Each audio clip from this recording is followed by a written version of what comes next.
Bonjour. Aujourd'hui, j'avais le goût de vous parler de somatisation. La somatisation est un moyen pour l'organisme de se protéger d'un conflit psychologique, d'une souffrance dans sa psyché que la personne n'est pas capable d'aborder.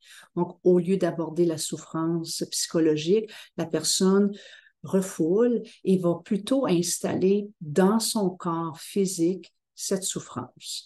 Alors, somatiser, ça veut dire de mettre plus en profondeur notre souffrance psychologique qu'on n'est pas capable d'aborder et éventuellement, en le mettant dans la matière, dans notre corps, bien, on peut développer comme exemple des maux de ventre. On s'est rendu compte que les gens qui ont souvent des maux de ventre et qui sont disons, propices à la somatisation, mais c'est surtout l'abdomen, mais il y a probablement d'autres régions du corps dans lesquelles on peut mettre nos conflits psychologiques parce qu'on n'est pas vraiment capable de les aborder. Donc, c'est ça le processus de la somatisation.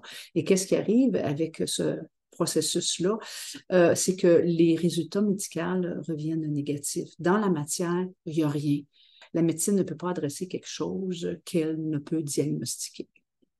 Alors, imaginez cette personne qui décide d'aller consulter un guide spirituel pour aborder ses malaises au ventre, pour aborder un peu cette anxiété qu'elle perçoit. Alors, le guide, ne voulant pas mal faire, lui dit qu'au fond, elle n'est pas vraiment ses émotions et qu'il va l'amener dans une visualisation pour qu'elle puisse contacter sa lumière. Le guide n'a pas complètement tort quand il lui dit « Vous n'êtes pas vos émotions, vous êtes plus que cela ». Oui, c'est tout à fait vrai, mais il faut aussi comprendre que nous avons un corps physique, donc nous sommes faits de matière. Nous avons aussi un corps éthérique, émotif, donc nous sommes faits d'émotions. Vous savez, on est des êtres multidimensionnels, on a plusieurs aspects de nous. On est aussi fait d'un corps éthérique mental, donc nous sommes faits de pensées et de croyances. Nous sommes faits également de mémoire passée, donc karmique. Donc nous avons un corps éthérique karmique qui nous permet de contacter nos mémoires passées. Nous sommes également des êtres spirituels car nous avons l'étincelle divine en nous et nous avons également une conscience. Donc, nous sommes faits de plusieurs choses. Donc, quand le guide spirituel, dans sa bienveillance, dit à la personne qu'elle n'est pas ses émotions et qu'il va l'amener avec une visualisation à contacter sa lumière, bien voici le danger qui peut arriver avec ce processus. Comme si le guide va séparer la conscience physique, la conscience émotive de la personne, elle va le séparer de son corps pour qu'elle puisse avoir uniquement conscience de sa lumière. Donc, dans le fond, qu'est-ce que ça veut dire? C'est que ça nous éloigne de notre souffrance, mais les émotions sont toujours refoulées. Elles n'ont pas quitté.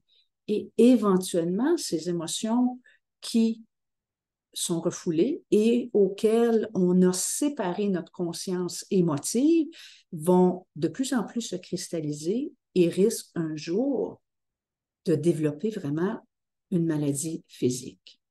Au fond, qu'est-ce que cette personne a besoin? C'est de faire un travail avec ses émotions afin de les transmuter.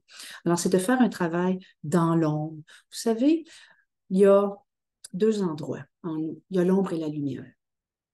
Et il y a des fois où on doit avoir le courage de plonger dans nos ombres, qui sont nos souffrances, ou d'autres, tantôt, effectivement, on doit aussi aller dans la lumière.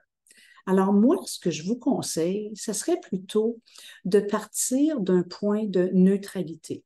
Vous savez qu'il y a une souffrance dans votre corps, donc on ne la nie pas. Vous savez qu'il y a une souffrance psychologique, donc vous avez des symptômes anxieux, donc on ne les nie pas également. Et on part à une place de neutralité. Ça veut dire qu'on est conscient de ça, mais on demande plutôt à la lumière divine, compte tenu de ce qui m'habite, est-ce que, lumière divine, divin, Est-ce que vous voulez m'accompagner pour que j'aille faire un travail dans l'ombre ou vous voulez m'accompagner pour que j'aille faire un travail dans la lumière et que je mette encore plus d'expansion dans la lumière? Si la lumière divine sent que votre besoin est de vous amener à travailler dans l'ombre afin de transmuter ce qui est souffrant, mais qu'il en soit ainsi. Mais si la lumière décide de vous amener dans votre lumière afin de mettre encore plus d'expansion dans votre lumière, bien qu'il en soit ainsi. Donc, c'était ma petite capsule d'aujourd'hui sur la somatisation. J'espère qu'elle vous a aidé à comprendre des choses à l'intérieur de vous. Merci.